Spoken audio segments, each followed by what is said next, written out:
역사편 9절에서 10절을 말씀 함께 봉독하겠습니다. 주께서 물의 경계를 정하여 넘치지 못하게 하시며 다시 돌아와 땅을 덮지 못하게 하셨나이다. 여호와께서 샘을 골짜기에서 솟아나게 하시고 산 사이에 흐르게 하사 각종 들짐승에게 마시게 하시니 들나귀들도 해갈하며 공중의 새들도 그 가에서 깃들이며 나뭇가지 사이에서 지저귀는도다. 그가 그의 누각에서부터 산에 물을 부어 주시니 주께서 하시는 일의 결실이 땅을 만족시켜 주는도다. 그가 가축을 위한 풀과 사람을 위한 채소를 자라게 하시며 땅에서 먹을 것이 나게 하셔서 사람의 마음을 기쁘게 하는 포도주와 사람의 얼굴을 윤택하게 하는 기름과 사람의 마음을 힘있게 하는 양식을 주셨도다. 여호와의 나무에는 물이 흡족하며 곧 그가 심으신 레바논 백향목 들이로다. 새들이 그 속에 깃들이며 학은 잣나무로 집을 삼는도다. 높은 산들은 사냥을 위하며 바위는 너구리의 피난처로다. 아멘. 할렐루야. 주님이 여러분들과 함께 하시기를 주의 이름으로 축복합니다. 하나님 앞에 영광 올려드리겠습니다. 할렐루야. 오늘 성경에 있는 말씀은 이 세상을 창조하시고 그리고 이 세상을 다스리시는 하나님의 창조 섭리의 오묘함, 그리고 또한 하나님께서 이 세상을 다스리실 때 그때에 이 세상 만물은 바로 조화로움이 있습니다. 그리고 이 세상은 모든 것을 더불어 살아가게 하시는 하나님의 축복의 섭리를 오늘 성경에서 말씀하시고 있습니다. 그래서 오늘 성경에 보게 되면 9절에서 11절까지 보면은 하나님께서 이 자연은 경계를 정하고 그리고 넘치지도 못하게 하시며 다시 돌아와서 땅을 덮지도 못하게 하시고 그 다음에 샘을 골짜기에 솟아나게 하시고 또 그 물이 샘에서 솟아나서 산 사이 골짜기를 흐르게 하시고 그리고 각종 들짐승들이 그것을 마셔서 그래서 들짐승들이 해가람을 얻게 하시고 생명을 유지하게 하신다.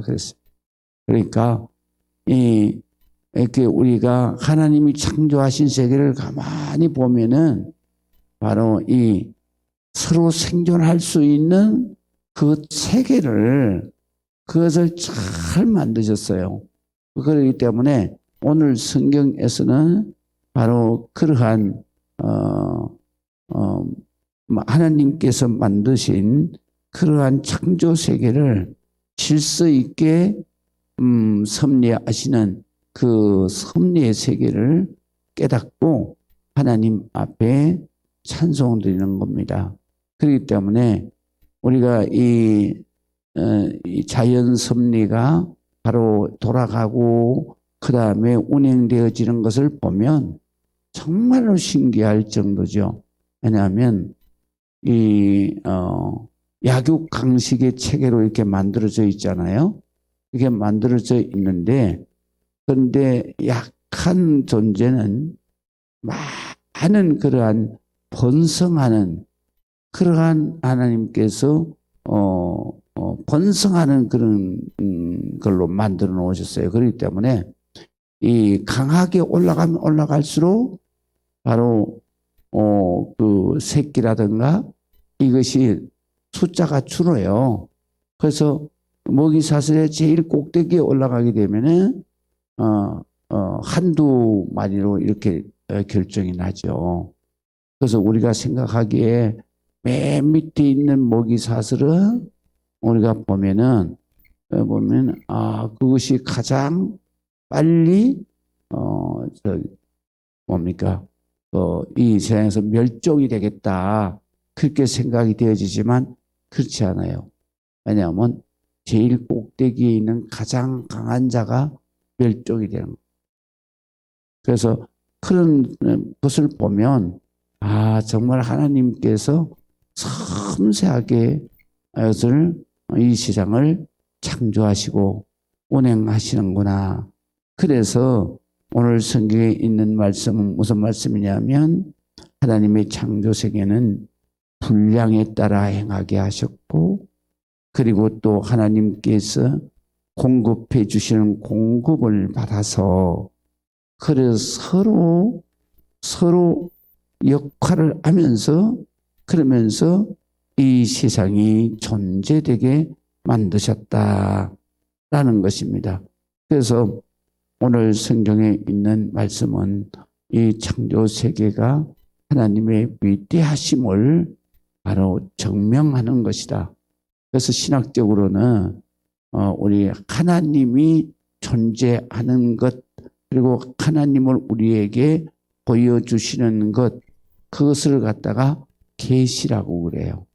계시라는 말은 이 커튼처럼 가려져 있는 것을 커튼 열고 그리고 우리 인간들이 하나님의 신비한 세계를 보고 깨닫게 하는 것이 바로 계시인데 근데 이 하나님의 계시의 첫 번째가 뭐냐면 자연 계시입니다.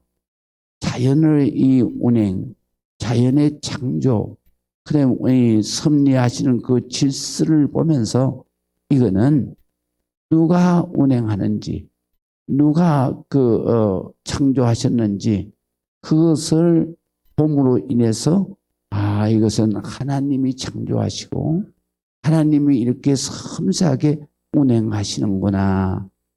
오늘 본문에 있는 말씀처럼 바로 그것을 깨닫게 하시는 게 그게 뭐냐? 자연계시라고 그래요. 그 다음에 두 번째로는 특별계시라는 게 있어요. 특별계시는 뭐냐면 성경을 통해서 우리가 하나님의 창조하심과 하나님께서 운행하시는 것을 깨닫게 하는. 그래서 그 특별 계시는 바로 말씀, 하나님의 성경이 특별 계시다. 할렐루야. 그래서 오늘 성경에 오늘 104편에서부터 105편까지는 바로 우리 하나님의 창조 질서, 하나님의 계시, 그다음에 또 우리 하나님께서 하나님의 백성의 축복 이런 것들을 또 이렇게 말씀해 주시는 거예요. 그렇기 때문에 오늘 성경에서 말씀을 통해서 보면 우리가 자연을 봤을 때 신기하다 이 정도로 알지만 그러나 오늘 시편 104편을 보면서 이게 하나님의 창조고 하나님의 섭리하시고 운행하시는 하나님의 창조 질서로구나 라는 것을 깨달으면서 하나님의 위대하심을 깨닫고 하나님 앞에 기도하고 그리고 우리의 모든 삶을 주님 앞에 의탁해서 하나님 앞에 바로 축복을 받고 은혜를 받도록 하십니다. 그 다음에 12절에서부터 우리가 14절까지 한번 보시겠습니다. 자, 우리가 이 자연세계를 하나님이 운행하셨어요. 그 자연세계를 통해서 어떤 존재들이 이 세상에서 존재하게 되느냐. 바로 동물들이 존재하게 되는 것을 말해요. 그래서 9절에 보면은 여호와께서 샘을 골짜기에 솟아나게 하시고 산사에 흐르게 하시고 11절 보면 들짐승에게 마시게 하시고 들나귀들도 해가를 얻고 공중의 새들도 그 가에서 깃들이며 나무가지에서 지저귀고 그 다음에 그가 그의 누각에서부터 산에 물을 부으시니 그러니 주께서 아시는 이 결실이 땅을 만족시켜 주는도다. 그가 가축을 위한 풀과 사람을 위한 채소를 자라게 하시며 땅에서 먹을 것을 나게 하셨다 그래요. 그래서 오늘 성경에 보게 되면 자연이 바로 이렇게 하나님께서 운행하시는 섭리 가운데서 들짐승들, 그 다음에 공중의 새들, 이런 모든 동물들이 거기에서 생존하게 하시는 것이 돌보시는 거죠. 그렇기 때문에 그래서 이 세상의 모든 만물이 바로 만족하게 하시는 거예요. 그래서 만족해서 하나님 앞에 흡족한 삶을 살게 하시는 것이다. 그래서 우리가 우리의 삶도 돌아보면 정말로 하루하루 살아가는 그 삶이 사실은 우리가 걱정하고 염려하고 막 그렇지만 그러나 그 가운데서 우리 하나님은 바로 다 이 하나님께서 살아가게 하나님이 길을 여시고 축복해 주시고 있다라는 것입니다. 그래서 오늘 성경에 보면 하나님이 자연을 통해서 동물들이 다 살아가게 하고 그 다음에 흡족하게 살아가도록 하나님께서 섭리하고 계시고 그 다음에 오늘 성경의 15절에서부터 보면은 14절에서부터 보면 그가 가축을 위한 풀과 사람을 위한 채소를 자라게 하시고 땅에서 먹을 것이나 먹을 것이 나게 하시며 또 사람의 마음을 기쁘게 하는 포도주와 사람의 얼굴을 윤택하게 하는 기름과 사람의 마음을 힘있게 하는 양식을 주셨다 그래요. 그래서 자연을 통해서 식물이 그 다음에 식물을 통해서 동물을 통해서 식물과 동물을 통해서 하나님이 사람을 생존하게 하셨다.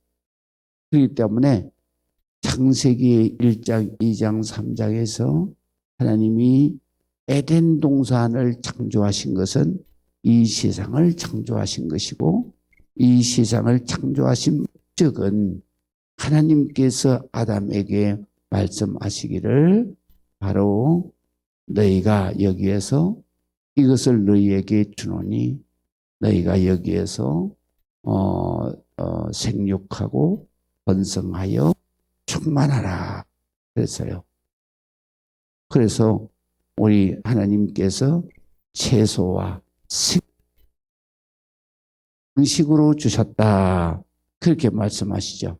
그것을 오늘 성경에 보면 바로 자연을 그 다음에 또 식물을 그리고 식물을 통해서 동물을 그리고 동물과 식물을 통해서 바로 사람이 하나님 앞에 감사하며 기쁘게 살아갈 수 있도록 하나님께서 이 세상을 창조하셨다. 그래서 오늘 성경에 보면 사람의 마음을 기쁘시게 하는 포도주, 그 다음에 사람의 얼굴을 윤택게 하는 기름. 그러니까 기름이 뭡니까? 요새 발달돼 가지고 그것이 화장품이에요. 화장품. 그러니까 성경에 이렇게 읽다 보면은 야, 성경에 별의별 게 다 나오죠. 그러니까 포도주, 술은 사람의 그 마음, 사람이 정말로 이 포도주 이런 것들을 마시고 기분 좋게. 그래서 기분 좋게 하는 것도 하나님이 주셨고 그 다음에 또 얼굴을 윤택해 하는 화장품까지도 하나님이 주셨고 그래서 우리가 얼굴에 바로 이렇게 이 화장을 해서 그래서 윤택하게 해야 된다. 그 다음에 또 사람의 마음을 힘있게 하는 양식. 그래서 양식을 뭐라고 하냐면 우리 하나님께서는 영육간의 양식을 주셨잖아요. 그래가지고 육신은 사람이 떡으로만 산 것이 아니에요. 그러니까 육신은 떡이 바로 우리의 밥이, 떡이 이제 우리의 밥을 말해요. 그래서 우리의 밥이 육신의 양식이라면 영혼의 양식은 예수님께서 말씀하시잖아요. 바로 사람이 떡으로만 살 게 아니라 하나님의 말씀으로 산다. 그래서 하나님의 말씀은 영혼의 양식이죠. 그래서 오늘 성경에 보면 하나님께서 우리를 창조하시고 기쁘게 하시고 연택하게 하시고 아름답게 하시고 그리고 우리가 힘있게 하신다. 그래서 양식을 주셔서 영육간에 힘있게 하신다. 그런 하나님의 축복을 우리 모두가 받고 살아가는 것입니다. 그래서 바로 이 모든 이 자연 세계, 그 다음에 이 만물은 전부 다 하나님의 자녀들을 위해서 에덴 동산을 만드시고 그 다음에 그 아담 하와에게 그것을 주시면서 축복해 주신 것은 바로 아담 하와의 후손들이 사는 우리 하나님의 백성이 바로 하나님 앞에 여기에서 축복된 삶을 살도록 하나님께서 이 세상을 창조하시고 그리고 운행하시고 있다라는 것입니다. 그래서 16절에서부터 18절을 보면 이렇게 말씀하십니다. 여호와의 나무에는 물이 흡족하며 고 그가 지으신 내반은 백향목이로다. 새들이 그 속에 깃들이며 학은 잣나무에 집을 짓고 잡나무로 집을 잡는도다. 높은 산들은 사냥이하며 바위는 너구리의 피난처로다. 그러니까 이 세상에 사냥이 왜 저 바위산에 가서 사나? 응? 높은 바위산에 가서 사는 이유. 그 하나님께서 너희는 여기에서 살아야 생명을 보존할 수 있다. 또 너구리는 너구리대로, 그 다음에 새들은 새들대로 하나님께서 자기 그 창조물들이 가장 살기 좋은 최적 환경을 그 모든 곳에다가 만들어 놓으셨다. 그렇기 때문에 우리가 이런 세상을 보면 정말 하나님의 그 창조 목적은 참 신묘망측하다 그래요. 이건 우리 인간이 헤아릴 수 없는 정말로 신기하고도 놀라운 세계다. 그거를 보면서 우리는 하나님 앞에 그 최종 목적이 어디에 있느냐? 바로 하나님의 자녀들의 축복의 삶이 최종 목적이에요. 그렇기 때문에 이 모든 것을 하나님께서 우리에게 주시고 그리고 여기에서 생육하고 번성하고 충만하게 하시는 거예요. 그래서 우리가 항상 이 자연 세계를 보면서 그러면서 우리가 하나님이 우리를 축복하시는 것을 날마다 감사하면서 그러면서 하나님 앞에 우리의 삶을 하나님 앞에 위탁하며 그리고 하나님의 인도하심을 따라서 사는 그런 여러분들이 되시기를 주의 이름으로 축원합니다. 기도하겠습니다. 아버지 하나님의 은혜를 감사합니다. 오늘도 주님 앞에 영광 드리는 우리 모든 성도들에게 하나님의 특별하신 은혜와 하나님의 특별하신 축복을 허락해 주시옵소서. 오늘도 주님 우리가 보기에는 참 어렵고 그리고 힘든 세상을 살아가지만 그러나 이 가운데서도 우리 하나님 아버지께서는 우리에게 영적으로 더욱더 기도하고 하나님 앞에 감사하며 하나님이 돌보시는 귀한 역사를 깨달아 알고 우리 참으로 하나님의 자녀로서 사명을 감당하여 하나님 앞에 영광을 드리는 일생을 살아갈 수 있도록 하나님이 인도하신 줄 믿습니다. 우리는 항상 하나님의 은혜로 영광 드려 살아갈 수 있도록 하나님 힘주시고 능력 주시고 권능을 갖게 주실 줄 믿습니다. 예수 그리스도의 이름으로 기도합니다. 아멘.